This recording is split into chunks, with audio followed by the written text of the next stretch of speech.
So we're only going to do one Centurion tonight, but I suspect that this is one you will see in a lot of your games, across a wide variety of opponents.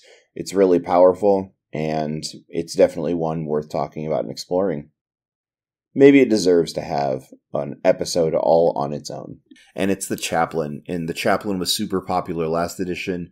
Chaplain has changed a little bit, but not necessarily a ton, and is still going to be a mainstay in a lot of people's lists. If you are starting a new Horus Heresy Legion, you're going to want to convert up someone to look like a Chaplain, especially if you have any sort of close combat unit that you're hoping to use in your army, because the Chaplain is an absolute support monster for close combat units. Super awesome utility, and a really great example of how the Centurion rules can be used to make an entirely different effect on your force if you choose to do so.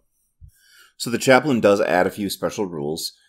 A Chaplain for 35 points grants the Stubborn and the Hatred Everything rule to the unit that he joins. In addition, the Chaplain's leadership is increased to 10. So the Stubborn special rule specifically says that you ignore modifiers, negative modifiers, when you are taking a leadership or a pinning test.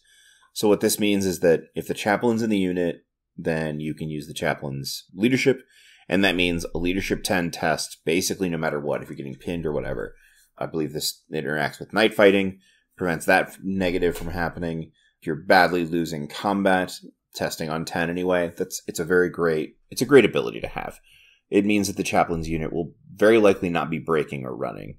The next rule to talk about is Hatred. For the Chaplain, it's specifically Hatred Everything. There are going to be other rules in the game that say hatred of a specific thing.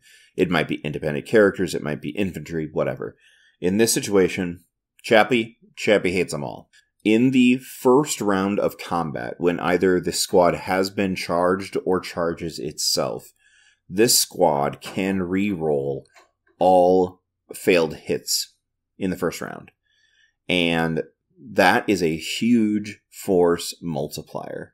Now, this only lasts for the first turn, so subsequent rounds of combat, it's back to normal, whatever else. You still have your Stubborn and your Leadership 10, so you're still going to stay in combat, but the ability to add that much additional oomph is really, really impressive. In this edition, rolling to hit has become considerably more fraught than it has in the past. So in last edition, weapon skill did not necessarily matter a whole bunch. It mattered for your ability to hit your opponent, but it was not necessarily something that bothered you as much if you were striking into an opponent who was considerably stronger than you.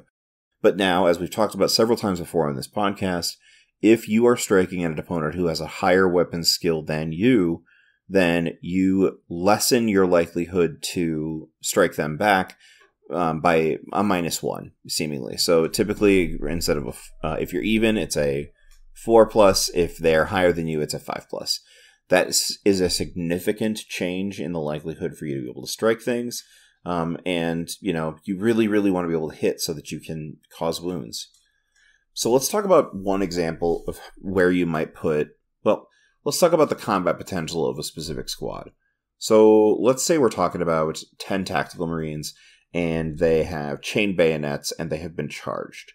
So in a typical situation, if they're striking a weapon skill 4 unit, something equivalent to them, they will hit 5 times, and then of those 5 times, they're roughly going to hit or cause 3 wounds, okay? So a 10-man squad might cause 3 wounds. Now, the Chaplain has an unbelievable ability to multiply this by allowing you to re-roll all of your missed hits.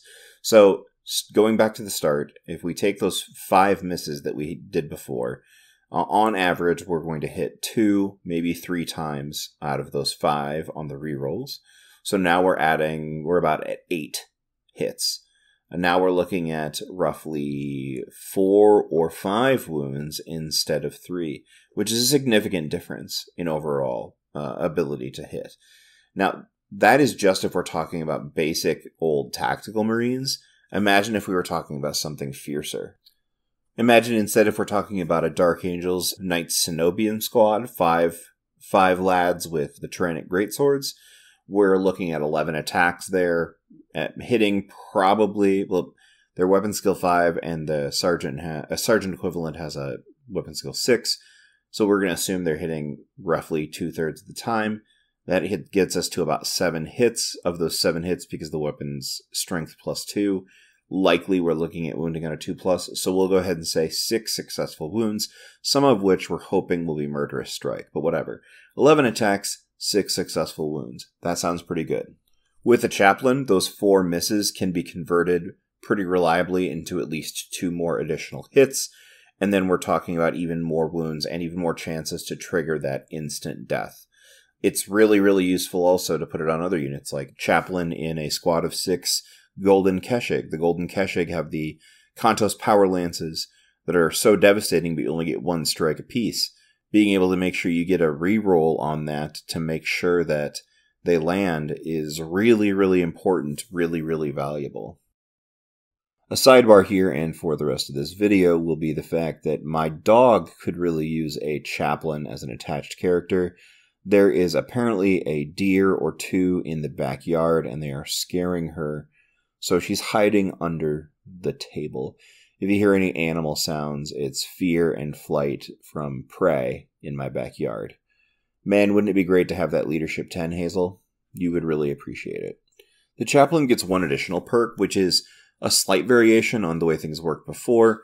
A Chaplain with a power weapon may upgrade to a master-crafted power weapon for free to represent the Crozius Arcanum, which is like that badge of office, that specific weapon that is the sign of the office of the Chaplain. So as mentioned before in previous episodes, and I guess implied here, the Chaplain is one of the Centurions that can be taken in Terminator armor. So you're going to get a buff to your power weapon. If you're a standard Artificer Armor Centurion, a power weapon is going to run you 15 points. Now, on top of that, you will get an upgrade that otherwise would not be available to you of Master Crafted for free, roughly valued at about 10 points, typically, if you were able to purchase it. If you are playing as a Chaplain in Terminator armor, the power weapon comes built in for free because of the power or the Terminator armor that you purchased.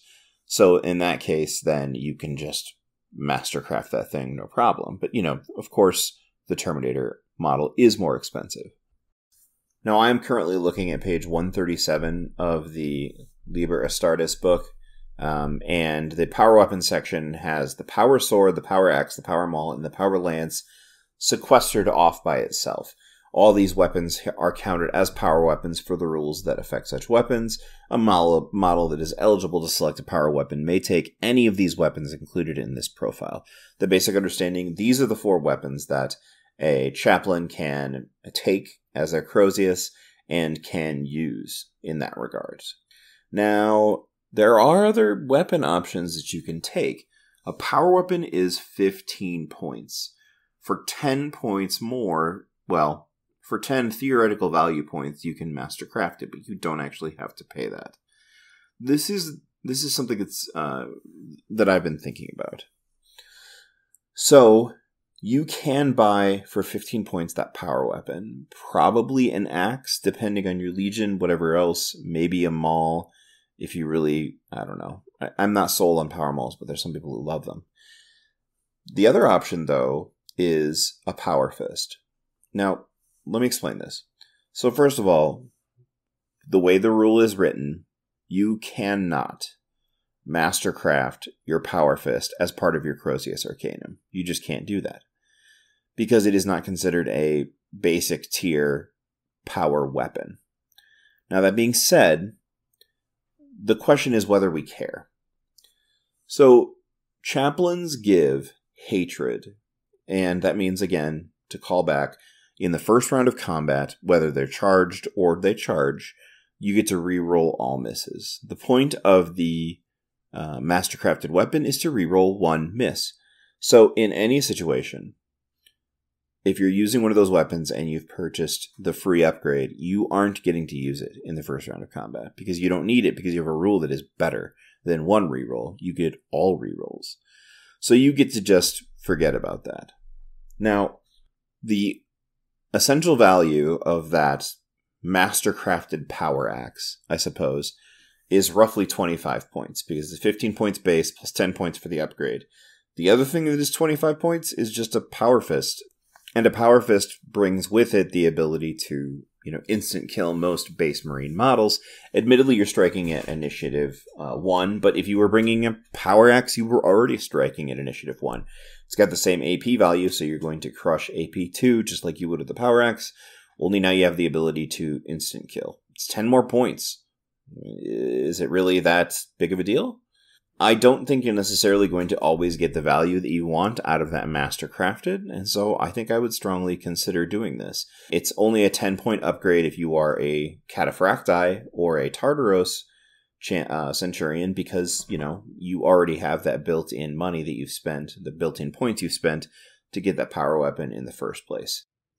I suppose we really should talk about the fact that if you're thinking about the Power Fist, then for 5 points more, you can upgrade that Power Fist into a Thunderhammer, and now you have a Thunderhammer that has Brutal, so it's even easier for your Chaplain to kill, something with a high invulnerable save, with a toughness 4 marine body. If you are a Chaplain in Terminator armor, you could instead spend that 5 points to get a Chain Fist on top of the Power Fist, and now you've got 2 dice to use when tearing up vehicles, which would be really beneficial if you are afraid you're not going to have enough anti-tank.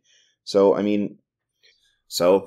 what are you going to do? Now, the next part is to talk about how you're going to build this model. There's really not a wrong way to build a Chaplain, provided they're in with a unit that is going to benefit from their close combat benefit. You don't need to put anything on the Chaplain. Honestly, you don't even necessarily need to buy them the power weapon, because you're not buying them for their offensive capabilities themselves. It's a benefit to have that character model in there with the 5+ invulnerable save, with the weapon skill 5. But really, the reason you're bringing this model is because you can reroll hits on that first round of combat. Do you want to slap a jetpack on him? Put him in with some jump troops or some veteran, assault troops, some Knight Raptors? Yeah, do it. You want to put them in Terminator armor and deep strike them in with somebody, or, throw them in a Spartan? Do that too. It really doesn't matter. The Chaplain's force multiplier ability is just so good that you can kind of do whatever you want with it. Now, I don't recommend putting a Chaplain on the table without a power weapon, because I think that kind of goes against the fluff, and I kind of wish it was something that was required specifically. I'm just illustrating a point that you could really just run him with a chainsword and he'd still be an excellent addition to your force, and cheaper. I will probably consider playing around with a Power Fist Chaplain or Power Axe, depending on what kind of points I'm looking at for some of the different builds. But ultimately, flex it, figure it out, taste it, and season to flavor for you. Thanks so much for this one. Hope your hobby is progressing, and I'll talk to you soon.